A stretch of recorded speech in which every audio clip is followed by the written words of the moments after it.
I'm going to make him an offer he can't refuse. Frankly, my dear, I don't give a damn. He's looking at you, kid. All right, Mr. DeMille, I'm ready for my close-up. Oh, I've been thinking. Well, what do you want to do that for? Fasten your seatbelts. It's going to be a bumpy night. They call me Mr. Tibbs. Welcome to 99 Years, 100 Films, the podcast where we look at every winner of the Best Picture Academy Award in release order and see why the film's so highly regarded. I'm Trey Hooks, and with me as always is my co-host Blaine Dowler. How are you today, Blaine? I'm doing well. How about you? Good, thank you.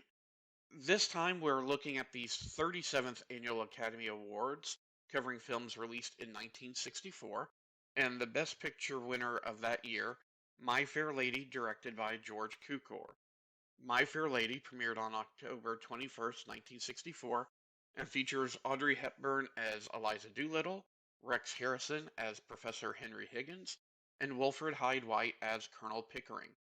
The film's screenplay was written by Alan J. Lerner, based on the Lerner and Loewe musical of the same name, which in turn was based on the George Bernard Shaw play, Pygmalion.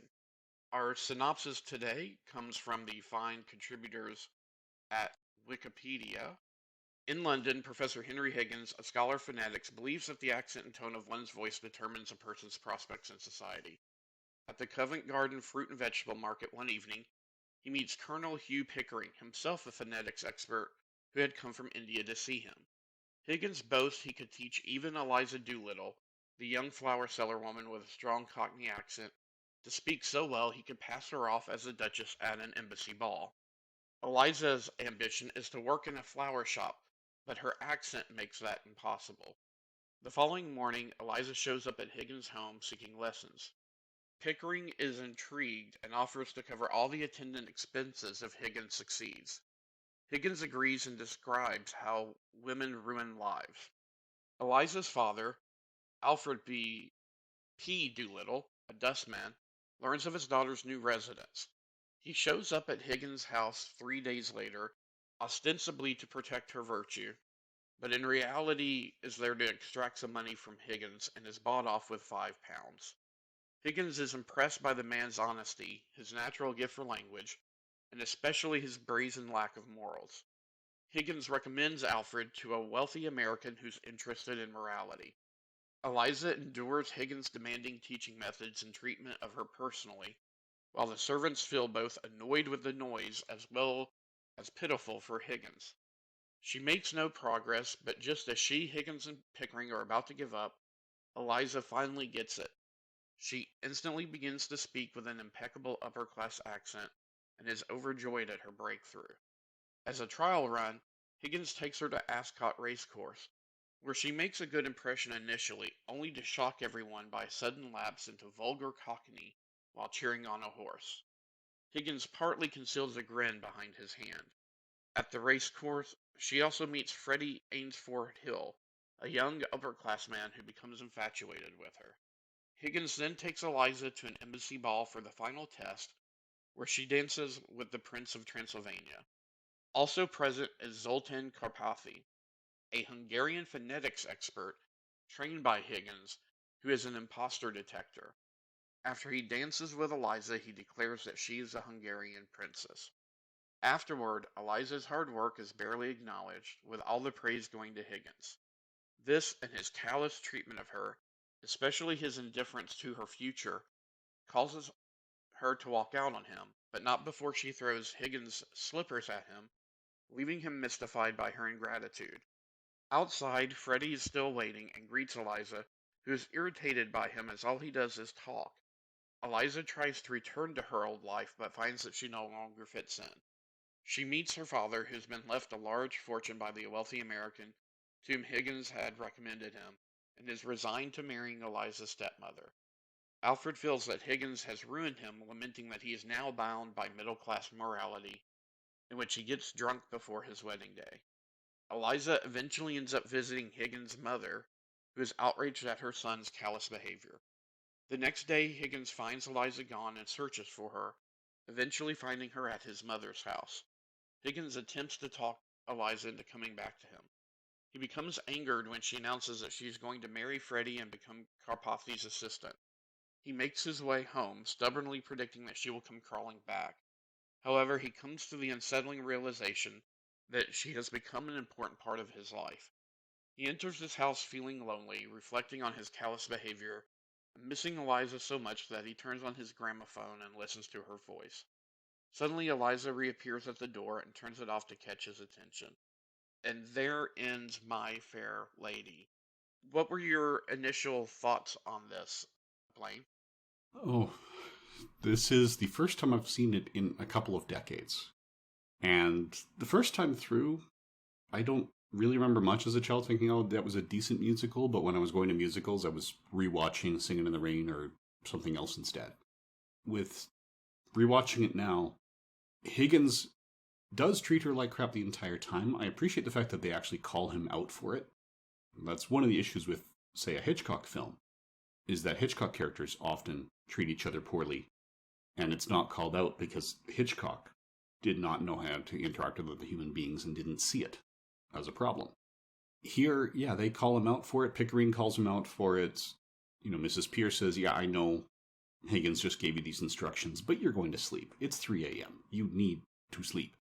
And I don't know, I found that I thought they had the perfect ending when she called him out for how he was treating her in Mrs. Higgins' house and says, no, I'm going to go be happy with Freddie for the rest of my life. And, just called him out for it. Higgins couldn't believe it. Higgins' mother says, oh, it's about time she told him. I thought that would be the perfect ending to the film, and then I kept going for 10 more minutes. And just undid a lot of that.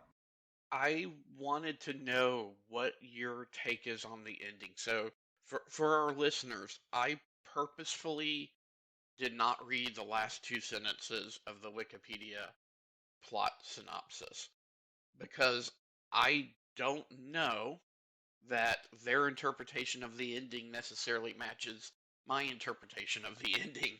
So I was curious what yours was, Blaine. Yeah, mine does not match the Wikipedia, which makes me question why that Wikipedia sentence starts with the words, it is clear. Because it says it's clear that she will marry Freddie but offers friendship, and Higgins seems to consent to this, but I don't think that's clear at all. She walks in, turns off the gramophone, says the next line. He turns around and says, Eliza. They smile at each other, and then he says, okay, where's my slippers? And tips his hat over his face, which is exactly the same kind of callous treatment they'd had the whole time, and it fades out. So to me, it seemed like, no, she was going back to the relationship they had before, almost like it was Stockholm Syndrome. And I just, yeah. I'm almost there. There is a grin on Rex Harrison's face as he kind of reclines and tips his hat over his face that makes me think Henry Higgins means that as a joke. So I don't know that he's necessarily completely unlearned everything he had in the epiphany in the previous, 5 minutes in the film. But I am with you. I think it is a rather ambiguous ending, and I don't know that she ends up with. I don't know that she ends up with Freddie. This is like you. This was my first viewing in a long time, and I think the first and only time I saw it was probably when I was a child and intellectually knew what was going on, but didn't have the maturity to pick up all of the nuance. And I find this to be a surprisingly complex musical. Not musically, but you have a story set in the Victorian era, which is satirizing both gender roles and class roles, and both for the period in which it was set and the time in which it was made, you can find in it a very pro-feminist message that I think is a little atypical, as I said, both for when it was set and when it was filmed. Yeah, I would agree with that. It's, like I said, had they chopped it off with the last 10 minutes, it it would have been very pro-feminist, where she's saying, yeah, you used me, I'm done. You don't get me anymore. I got what I wanted from you, and now I'm ready to move on to a happy life. That's where it should have been, especially with Mrs. Higgins saying, well, it's about time. Right. If she is strong enough to overcome the conventions of her era, I think she doesn't need Freddie. That was the one point in Higgins' rebuttal in their confrontation at the end where I thought he was spot on. Being Karpathy's assistant and marrying Freddie's beneath you, you don't have, you know, you don't have to do that. In that regard, he was spot on. She was, she felt like he had ruined her life, which is a notion I want to talk about a little bit more because there's some interesting things going on there. So she was looking for what she thought were the only avenues in society left for her, but ultimately I don't think in my head canon, Eliza does not marry Freddie. I guess I'll just put it that way. Yeah, I don't think they stay together in the long term because he was frustrating her enough. I got a lot of that speech as her saying, I could do what I want, especially saying, she was going to be the other guy's assistant. In sort of my head canon, she chewed him out for it, walked out, and then she just ends up living happily. If she does marry happily, it's probably to a character we haven't met yet. And I see her owning and operating her own flower shop with Pickering's help just to get the finances going in a loan that she pays back in full with interest. Mm-hmm. That's where I could see this easily going.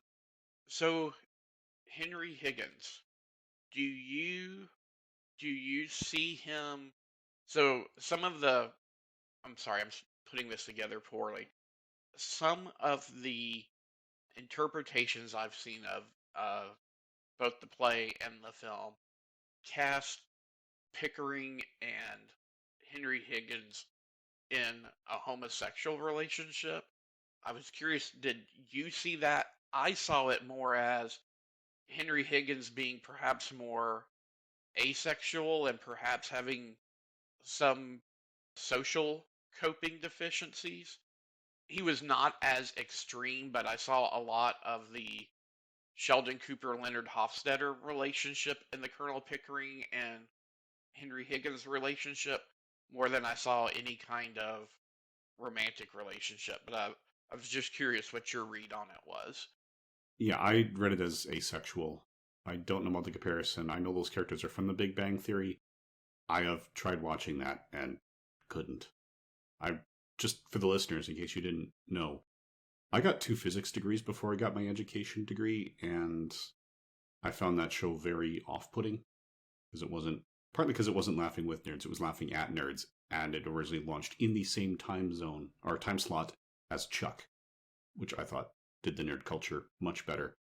Also because I found the characters on Big Bang Theory were making mistakes that they wouldn't be making. The first episode I saw, they were talking about their marathon of the Superman films. And Sheldon goes on this rant about how, that the helicopter rescue wouldn't have worked because it's all about, the velocities and the sudden stop. And if Superman had caught Lois, he'd have split her into 3. He would have to match her velocity first. And it drove me nuts because if we have physics majors who watch all these movies in a monthly marathon, they would know that Superman actually does that. If you look at the background when he catches Lois Lane in that 1978 film, he is flying downwards to match her velocity, slowly decelerates, and then turns around and goes back up to catch the helicopter. So they're reaming him out for the one movie that actually gets that right. And then they go, I think I was part of the series finale where they're talking about, well, no, you have to leave your girlfriend out because there's only so many people that can be nominated for a Nobel Prize. And the limit on the number of applicants for a Nobel Prize was lifted prior to the series premiere. So the whole series finale, the whole plotline doesn't work. Again, because they didn't do the proper research. So anyway, that ends my Big Bang Theory rant. But yeah, to answer your question about this, yeah, I did get them as more asexual. If anything, I thought that maybe Higgins had chosen that life basically because he does treat everyone like crap. That was his defense when Doolittle calls him out for treating her like crap. He's like, you still treat me like a nothing flower girl. And his defense was, well, I treat everybody like nothing. Right? I treat everyone like crap. It wasn't because of your station in life. So I don't think Henry Higgins is appealing to any self-respecting woman. And he just wasn't able to have a healthy relationship, so he gave up on it because the alternative is to change, which I don't think he does, like we said. No. Or like you said, he seems to have that epiphany where he says, oh, yeah, maybe I change. And when Doolittle comes back to him, to me, I felt like that was undone. If she had stayed away, maybe he could have actually become a better person.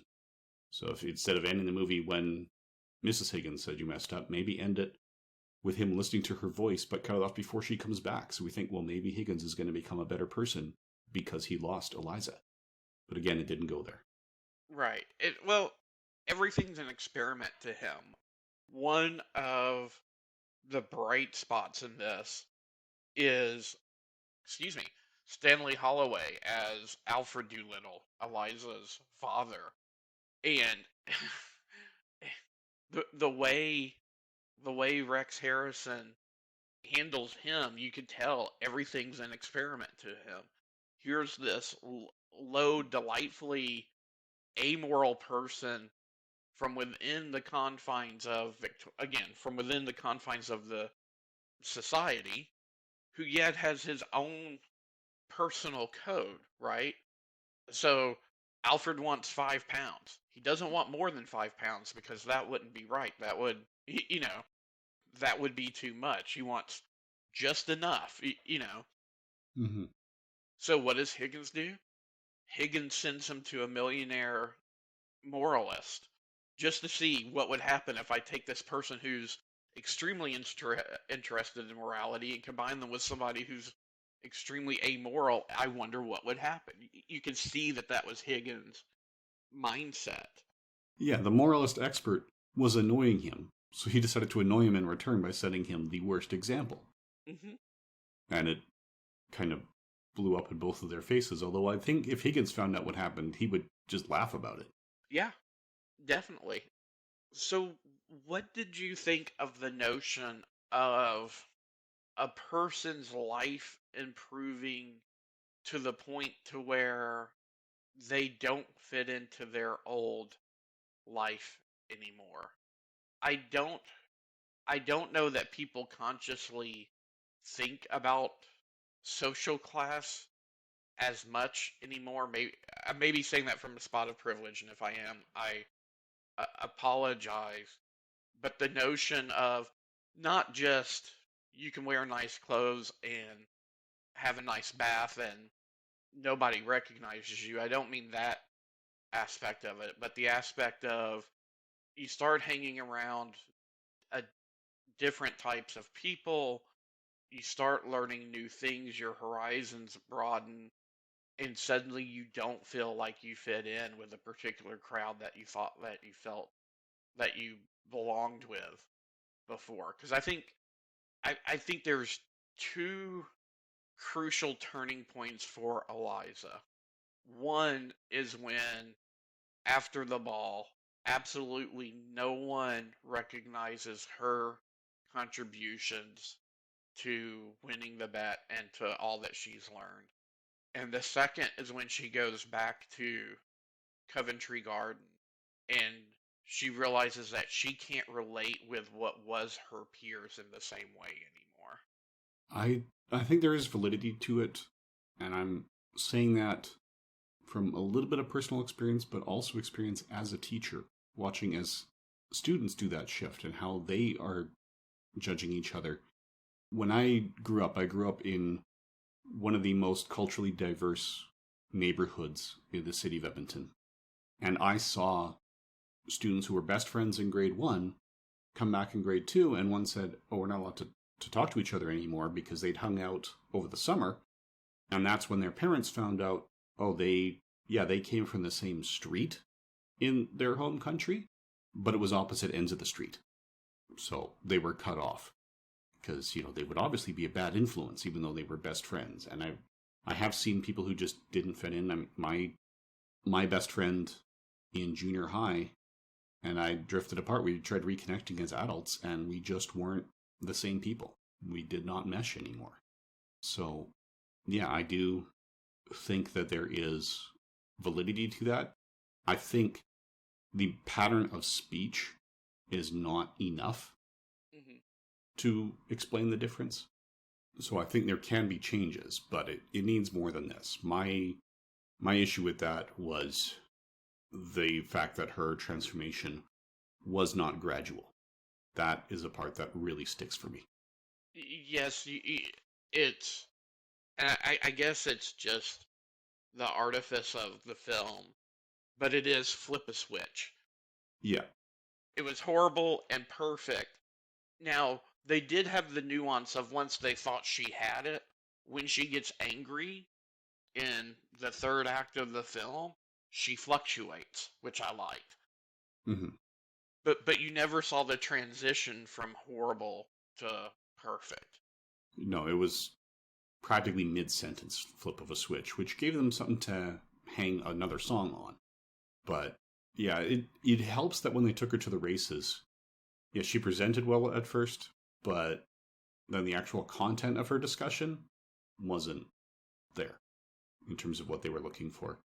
Do we want to mention who played Freddy at this point? Yes. Because that's Jeremy Brett, who is probably best known these days for being an exceptional Sherlock Holmes in the Granada TV series of the 80s and 90s.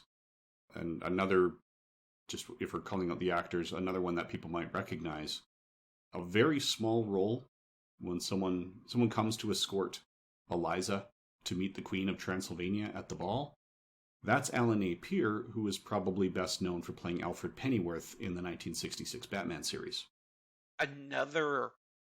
We've already mentioned him, but someone else that genre fans would definitely recognize is Wilfred Hyde-White, who plays Colonel Pickering. He always plays kind of a stuttering role, for lack of a better word. I think his natural acting style was to always kind of have himself seem to be grasping for words. But he is in both Battlestar Galactica and Buck Rogers in the 25th century in the 70s. And I did not know this until I was reading his biography. His comic book connection is his son is actor Alex Hyde-White, who was Mr. Fantastic in the Roger Corman Fantastic Four film. Okay. Which I will maintain, on a script level, is still the strongest Fantastic Four we've got that actually used the title. It is. It really is. Yeah, the best Fantastic Four film that's out there right now is the first Incredibles movie. But of those that actually use the property, Corman had the best script to work with. If Michael Kaiser and John Wilson are listening, if you ever bring back Make Ours Marvel, I'm just saying there are a couple people who are available for a discussion on the Fantastic Four Roger Corman film, and I'll leave it at that. Yeah. Where, as a teacher, because I was thinking about this as I was watching the third act, I think I know your answer, but I'm just going to ask, how much of a student's success do you think is the teacher, and how much do you think is the student? Because that's really the linchpin of the conflict in the third act. Yeah, you need a lot of the motivation from the student. So a good teacher can inspire them and keep them engaged. But, yeah, any teacher like Doolittle who says, oh yeah, it was all me, it's not you, is just not well suited to the profession. You need that student buy-in. If it was 100% teacher, then every student in your class would end up with the same grade. And they clearly don't. Now, that's probably more true in the younger grades when they're more likely to be coming in with the same skill set. As you get to the later grades, they've had different teachers, they've had different experiences, different skill gaps will produce differences as well. But, yeah, student effort is a big part of it. As a teacher, it's my job to make sure that they've got what they have, try to help them understand why it's relevant and worth learning. And also, as a high school teacher, I need to recognize which skill gaps are in place and help fill those in so that they can succeed. And make sure they believe they can succeed. So yeah, a lot of the heavy lifting is done by the students. So Eliza was absolutely right to be frustrated when Pickering and Higgins were saying, oh, it's all the two of us. Whereas I'm going, no, it's Higgins and Eliza were the main two contributors. Then Pickering and Mrs. Pierce, at least, for all the household help. deserve some input on that too. I only have one other thing in my notes, Blaine, but I think it's probably best served for when we cover the nominations. Was there anything else you wanted to cover before we transition to that? The only other thing we should mention is that this was largely inspired by George Bernard Shaw's play Pygmalion, which did have a film adaptation as well about 3 decades prior, which I am now tempted to go back and watch to see how they chose to end it there. I have it in the 50 Years of Jonas Films box set that Criterion put out a few years ago, which is 50 Jonas films in one giant box.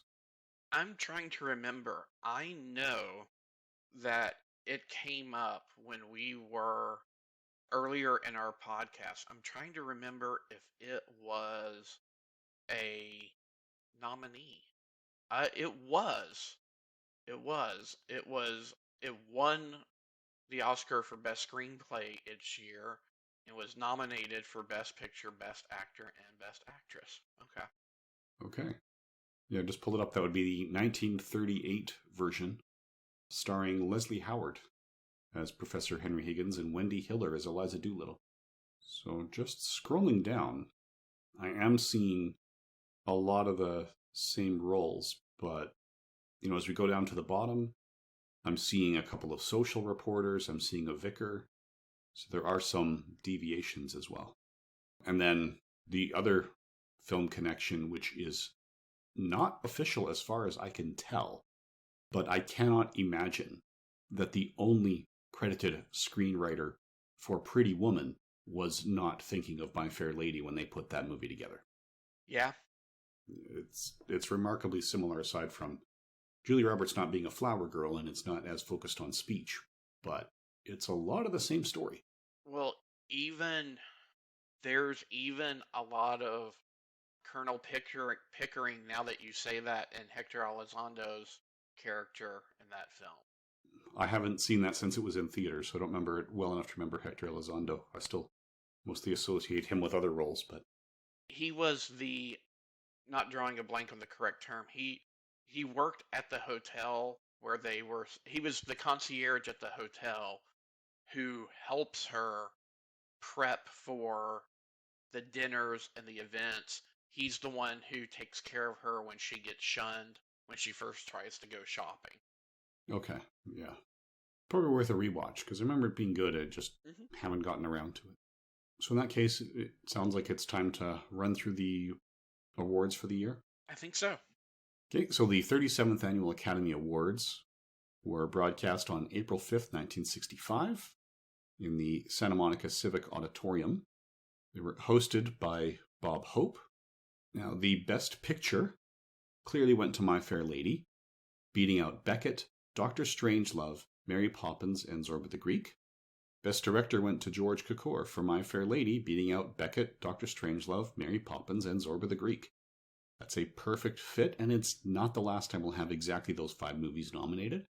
Best Actor went to Rex Harrison for My Fair Lady, beating out Richard Burton and Peter O'Toole, both for Beckett, Anthony Quinn for Zorba the Greek, and Peter Sellers for Dr. Strangelove. Best Actress went to Julie Andrews for the title role in Mary Poppins, beating out Anne Bancroft, Sophia Loren, Debbie Reynolds, and Kim Stanley.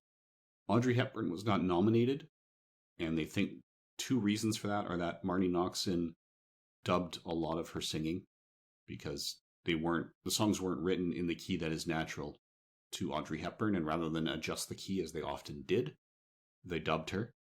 And another reason is they felt it was a snub to cast her in the first place, considering Julie Andrews was the one who played the on stage with Rex Harrison. I want to talk about that some more, Blaine, but I can wait until after you finish going through the nominations. Okay. Best Supporting Actor went to Peter Ustinov for Top Copy, beating out John Gielgud for Beckett, Stanley Holloway for My Fair Lady as Alfred P. Doolittle, Edmund O'Brien for 7 Days in May, and Lee Tracy for The Best Man. Best Supporting Actress went to Lila Kadrova for Zorba the Greek, beating out Gladys Cooper in My Fair Lady as Mrs. Higgins, Edith Evans for The Chalk Garden, Grayson Hall for Night of the Iguana, and Agnes Moorehead for Hush Hush Sweet Charlotte. Best Story and Screenplay written directly for the screen went to Father Goose, beating out A Hard Day's Night, One Potato, Two Potato, The Organizer, and That Man from Rio. Best Screenplay based on material from another medium, here is That Perfect Five again. This time it went to Beckett, but the other nominations were Dr. Strangelove, Mary Poppins, My Fair Lady, and Zorba the Greek.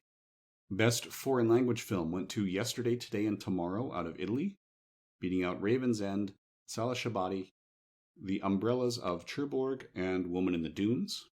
Best Documentary Feature went to Jacques-Yves Cousteau's World Without Sun, beating out 14 to 18, The Finest Hours, 4 Days in November, and The Human Dutch. Documentary Short Subject went to 9 from Little Rock, beating out 140 Days Under the World, Breaking the Habit, Children Without, and Eskimo Artist Kinujuak. Best Live Action Short Subject went to Castles Conducts 1964, beating out Help My Snowman's Burning Down and The Legend of Jimmy Blue Eyes. Best Short Subject Cartoons went to The Pink Fink. Now it's actually the Pink Panther film, or Pink Panther short, by Fritz Frelling. That beat out Christmas Cracker, How to Avoid Friendship, and Nudnik No. 2. Best Musical Score Substantially Original went to Mary Poppins, beating out Beckett, The Fall of the Roman Empire, Hush Hush Sweet Charlotte, and Henry Mancini's Pink Panther theme. Best Scoring of Music Adaptation or Treatment went to My Fair Lady, beating out A Hard Day's Night, Mary Poppins, Robin and the Seven Hoods, and The Unsinkable Molly Brown. Best Song was Chim Chimery from Mary Poppins, beating out Dear Heart, Hush Hush Sweet Charlotte, My Kind of Town from Robin and the Seven Hoods, and Where Love Has Gone. The ones I didn't specify the movie, that's the title track. Best Sound Effects went to Goldfinger, beating out The Lively Set.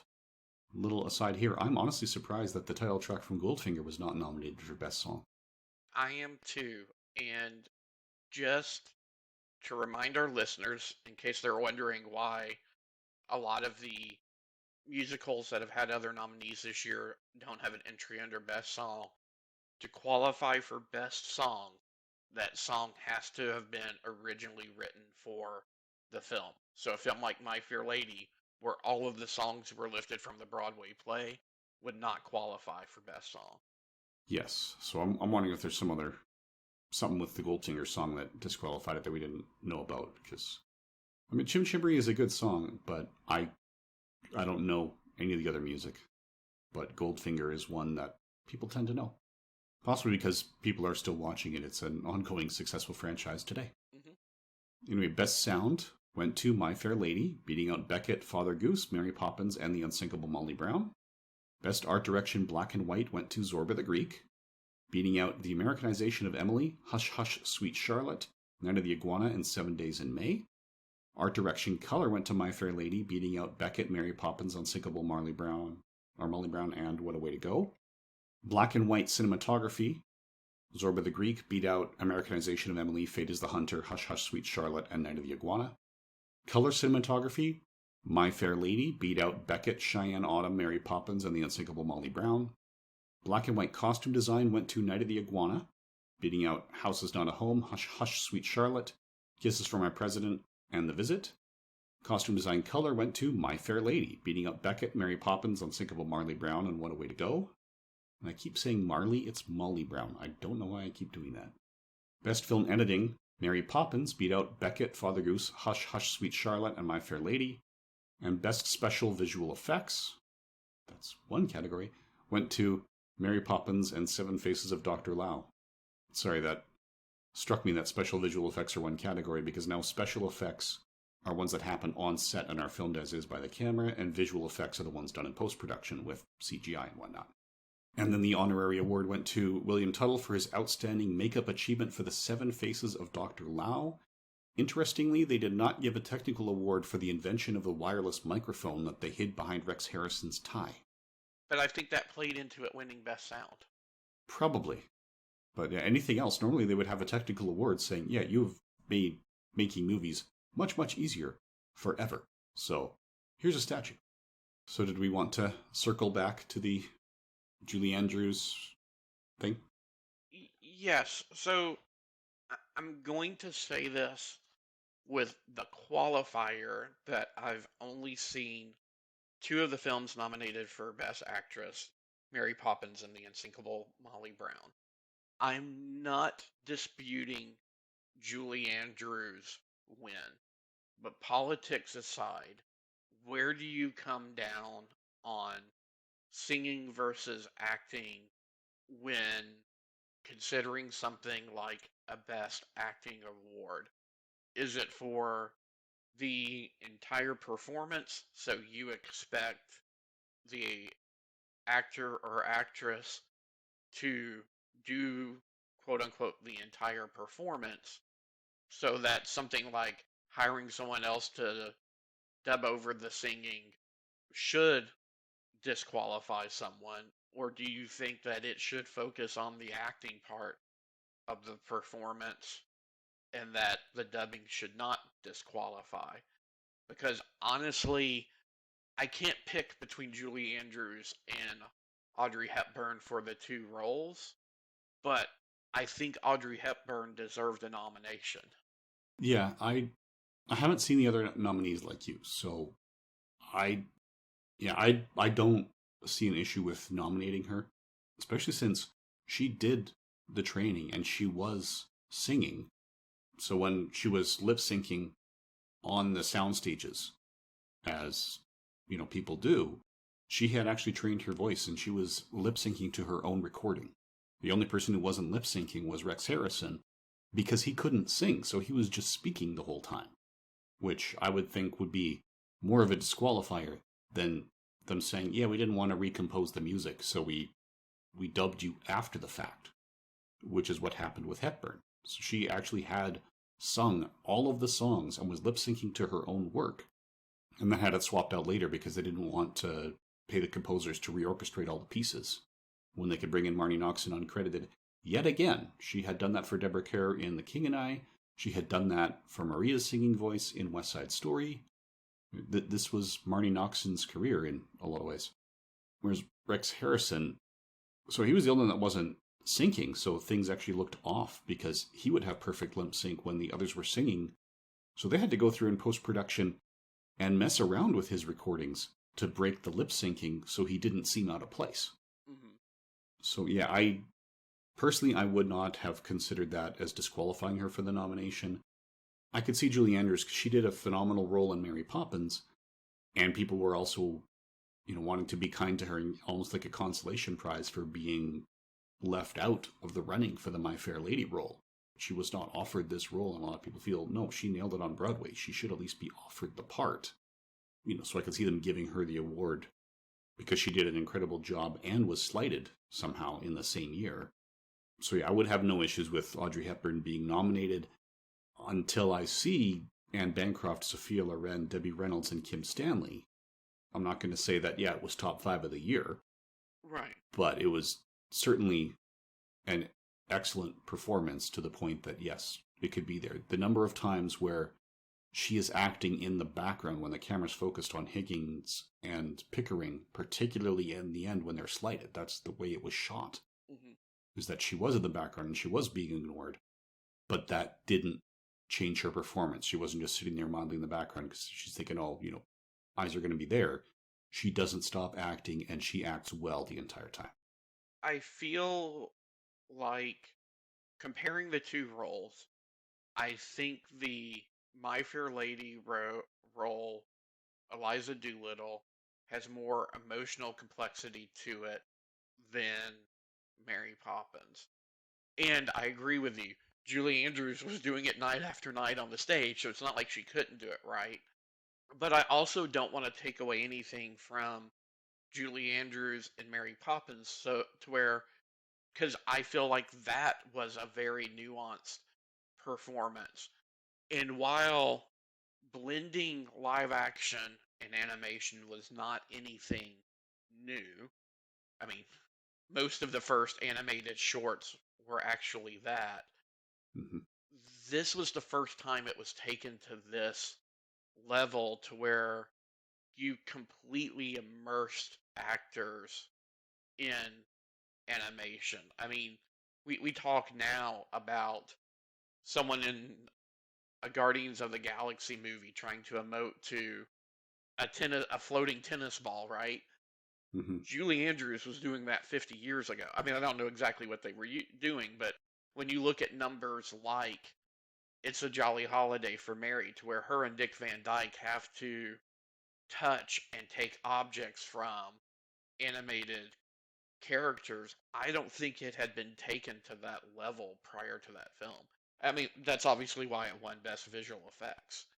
Yeah, I am right there with you. I'm looking at the examples I could think of that come before this, like Gene Kelly dancing with Jerry the Mouse in Anchors Away. But I think Mary Poppins is the first time that I saw them interacting. And prior to this point, a lot of them, as you said, the early animated films were like that. So Winsor McCay and his Moving Pictures was the first animated film ever, and actually starts with Winsor McCay drawing the first frame, and then he walks out to go, someone comes, collects, and they go for a coffee break. Camera pans over to what he drew, and then the pictures come to life. Mm-hmm. You've got the Coco the Clown from the Fleischer Studios, where sometimes the animator would leave him half drawn, and Coco would pick up the pencil and finish drawing himself. But it wasn't to this degree. Not like Mary Poppins. So yeah, if we look at Mary Poppins, and the integration between the live action and the animation, the sight lines line up. They swap props. It is a better job done in 1964 than I think even the Star Wars prequels in the 1990s, where they had the budget and they had the experience with visual effects. Mm-hmm. And they still couldn't get the eye lines to work because people were looking at a tennis ball, and then they created a CGI character whose eye line didn't match up with where the tennis ball was. So yeah, I think that you're right. If anything, you say that the role of Eliza Doolittle is filled with complexity. You are absolutely right. And that is true on a script level. Whereas I think the nuance with Mary Poppins is more about the performance than the script. Mm-hmm. I do think a lot of that nuance that is absolutely there was added by Julie Andrews rather than read off the page. So should we run through the Golden Globes, or were there more comments on the... Well, I forgot to actually give the numbers this year. Mary Poppins had the most nominations with 13, and then Beckett and My Fair Lady were tied with 12, and then it's 7 and down for the others. Most wins went to My Fair Lady with 8, and then Mary Poppins with 5, with Zorba the Greek, the other multi-award winner, with 3. Did you want to debate the Best Picture nominees, or did you want to wait until after we covered the Golden Globes? No, I realized after I said it that I had forgotten we do that part now. So I wouldn't have picked My Fair Lady as Best Picture. And it's not because there's anything wrong with the film. This is another Murderer's Row, so to speak, nominee list.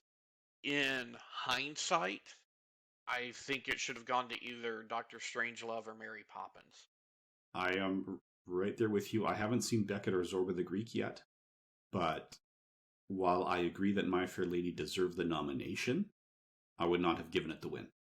Again, Dr. Strangelove and Mary Poppins are two different films. If you want the optimistic musical, absolutely go for Mary Poppins. If you want a more cynical comedy, then absolutely Dr. Strangelove, or How I Learned to Stop Worrying and Love the Bomb, which is the full title, is one that could easily take home that nomination. Same with Kubrick as Best Director. I would have been my pick as well for Dr. Strangelove. I would have gone either Peter O'Toole or Peter Sellers for Best Actor. Okay. Yeah, I haven't seen Beckett, so I'll take the word. But yeah, Peter Sellers. I mentioned the movie for those who aren't familiar with it. He was nominated for playing 3 different characters in that film. Group Captain Lionel Mandrake, President Merkin Muffley, and Dr. Strangelove. So he gives 3 different and excellent performances in that film. And they are 3 different performances. It's not like some actors who do multiple roles and it's the same role with different wigs and false teeth. Yeah. But no, he did have the wigs and the false teeth, so he's made up to look like 3 different people. But it's 3 different performances, different body language, different everything. So shall we go to the Golden Globes? Yes. Okay, so their pick for the best drama was Beckett. Zorba the Greek was also nominated there.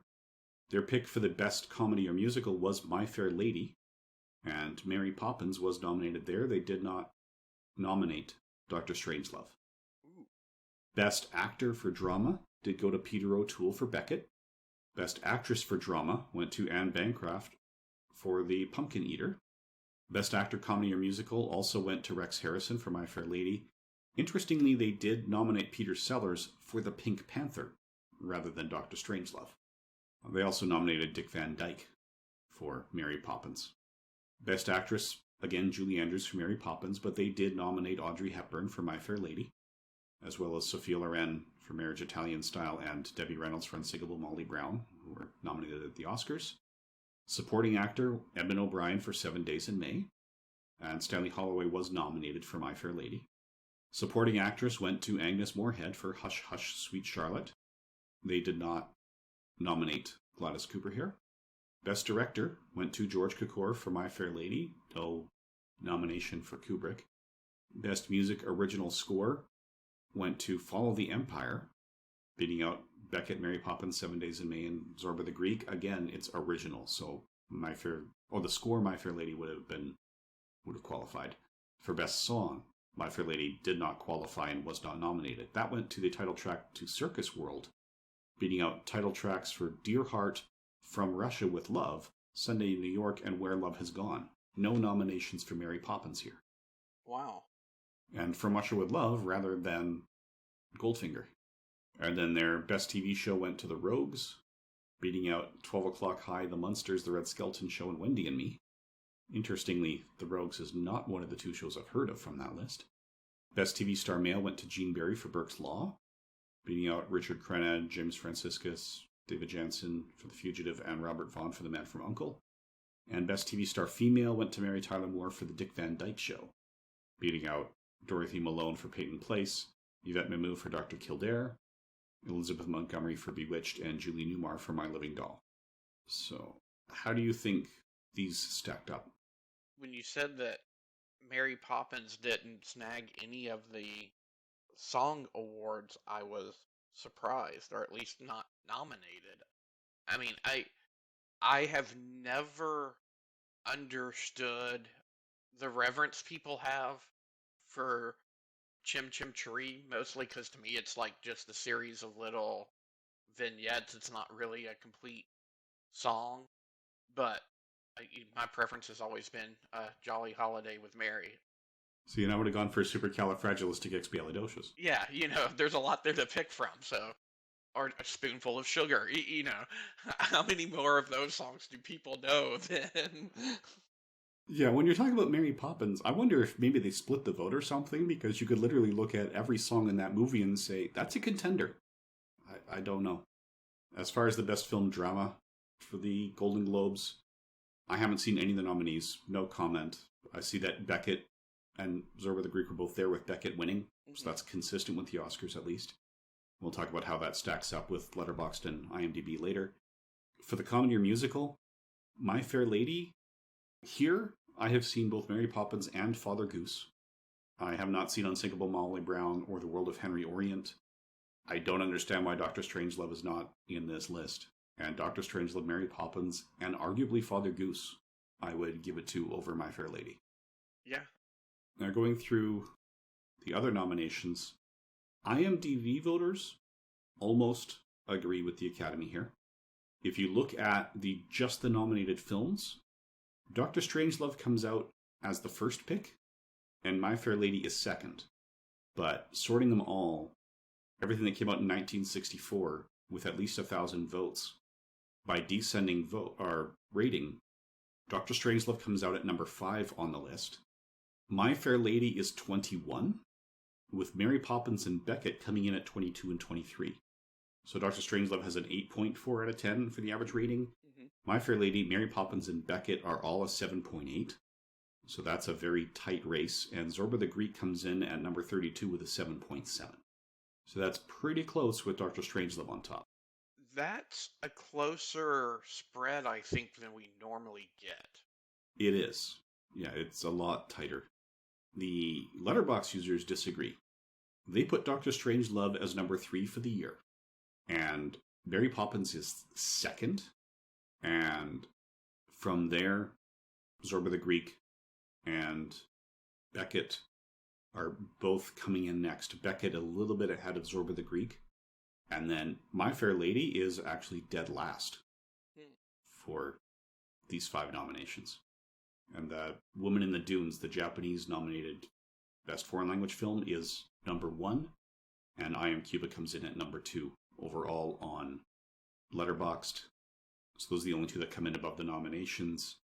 In the IMDb, we've got Mars na Drinu, which is about a Serbian army in World War I. Then Father of a Soldier is number 2, Woman in the Dunes is number 3, and Dosti is number 4. So Dr. Strangelove is the highest rated English language film of the year. So opening it up to any release from 1964, what would your pick have been? Anything from 1964. It probably would have been Strangelove. Yeah, I would have said Strangelove was number 1 with Mary Poppins as the runner-up. Those have been my picks. But other films that I would have gotten to before I got to My Fair Lady, we've mentioned Goldfinger a couple of times. Mm-hmm. We recently did an episode of Is It Jaws with Paul, where we talked about Jimbo, and he and Andy had earlier covered, that's Andrew Leyland, sorry, had earlier covered A Fistful of Dollars, which was a remake of Yojimbo that came out this year. I would put A Fistful of Dollars ahead of My Fair Lady. Yeah, Letterboxd puts Fistful of Dollars between Strangelove and Mary Poppins. So we also have 7 Days in May coming up very high on this list. A great John Frankenheimer film, yeah. Yeah, The Night of the Iguana got a lot of recognition. That's up here on the list. I mean, the Letterboxd has 72 results on the first page, and Mary Poppins doesn't make it. So Doctor Who, The Dalek Invasion of Earth makes it because they re-edited that. This is not the Peter Cushing film. Mm-hmm. This, I don't believe it is. I'll double check it. But yeah, this is the actual William Hartnell story edited into one long film, which they've done a few times. And that was a 10-parter. Yeah, I think Peter Cushing one is called Dalek Invasion 2154 AD or something like that. Yeah, it is something like that. I have the DVD. Haven't gotten around to it. One of the few. The second Peter Cushing film I haven't gotten around to yet because I was not happy with the first. Yeah, I think that they did the companions very, very wrong. Turned my favorite companion of all time into comic relief. And I'm like, no. He's the one that taught the Doctor how to be a hero. He was the model. I would schedule time for it just because it's in no way like the character he would later play with Catherine Tate and David Tennant. But I do like Bernard Cribbins in the second Peter Cushing film. Yeah. Anyway, going to the second page of Letterboxd results, that's where we finally see My Fair Lady. It's 4 rows down, so that makes it... So it's number 129 for the year. They've got an Americanization, or the Americanization of Emily above that, which I would also support with Julie Andrews and James Garner. So, yeah, it's... Earlier I said I had no problems with My Fair Lady being nominated. As I'm going through the list of everything else that was out this year, I think, yeah, other years I would have no problems with the nomination, but looking at what came out, no, it wasn't even top 5. It's a very well-made movie, but it's not top 5 in this batch. It's only 9 spots above the Rankin Bass televised Rudolph the Red-Nosed Reindeer, which I do enjoy, but Santa Claus is Coming to Town is better. It's also behind the Daleks and the Aztecs, also the Doctor Who supercuts. So do we have, or who would we recommend this to?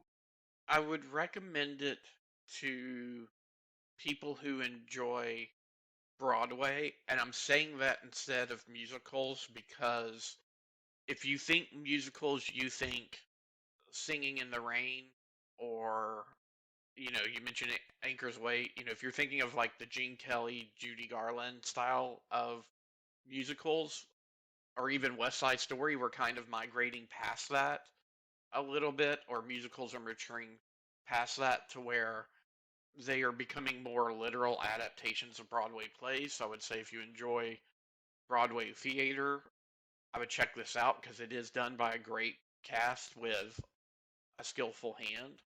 We kind of said this before, obviously this is coming from the opinion of 2 males, but it is pro-feminist up to a point, considering the era in which it was made and set. So, if you're looking for just films about strong female characters, I would recommend it from that perspective. I can't think, apart from some small little nuances here and there that are just old fashioned, I can't think of anything objectionable to where we would give any content warnings like we sometimes do. Yeah. I would recommend it to a lot of the same people. The only caveat I would put in is that, like you said, there's a lot of strong feminist message in here. I would just warn that it's undermined by at least the last few seconds, if not the last 10 minutes. So if you're watching it with kids, maybe be prepared to have a conversation about that piece and how she returns to the unhealthy relationship instead of going off to find healthy ones. And that's kind of the closest thing I have to a content warning on this one. So should we let people know what they should be looking forward to next month? Absolutely. We are going to jump ahead quite a bit in time and head over into the Alps where the hills are alive as we join Julie Andrews, who we talked quite a bit about this episode, and Christopher Plummer in The Sound of Music, directed by a former Best Director winner, Robert Wise, which, for our listeners, I don't know all of the content differences in different countries and areas or whatnot, but at least in the States, The Sound of Music is one of the few Fox films that is available on the Disney Plus service. So if you have Disney Plus and you want to watch a longer in advance to catch up to be ready for next episode, you may want to check and see if it's there in your area. I can actually check that momentarily in the Canadian version here. While I am doing that, if you want to look at the other nominees, Sound of Music beat out Darling, Dr. Zhivago, Ship of Fools, and 1,000 Clowns. And I can confirm that the Sound of Music is available on Disney Plus here in Canada as well. And in fact, it also suggests if you enjoy that you might enjoy Annie, Oklahoma, and Mary Poppins Returns, which are not up this year. Oklahoma would have been in the past, but that's there too.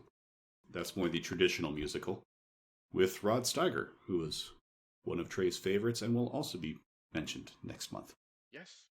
All right, so yeah, join us in a month's time when we talk about The Sound of Music, which is another musical that's pushing the 3-hour time, the 3-hour runtime. Yes. It's, I think, 5 minutes longer than My Fair Lady here, which was 170 minutes, 172 if you had the credits for the restoration. And I think Dr. Zhivago clocks in at 3 hours and 20 minutes. Yeah, the 1992 re-release, according to Wikipedia, is 200 minutes. The 1965 release was 193. So that has been sitting in my DVD collection for a long time, and I don't know that I'm going to be able to make time for that too. I will try, because of the nominees, Sound of Music and Dr. Zhivago are the only two I have access to. One of the highlights for me from doing this podcast is, we look at things like Peter Jackson's Lord of the Ring trilogy, which we'll be covering towards the end of the podcast, and people would marvel at, wow, a 2.5-hour film, a film pushing 3 hours. If you've been following us along with us, hopefully you've picked up by now, that is in no way a new trend. Yeah, the most unusual runtime we've had so far was Marty at about 94 minutes, and I think, at least at the time of this recording, that still holds the record for being the shortest. Yeah. Okay. Well, anyway, so to our listeners, join us again for Sound of Music, and thank you for listening. Thanks, everyone. Bye. My mom always said life was like a box of chocolates. You never know what you're going to get. Please, sir, I want some more.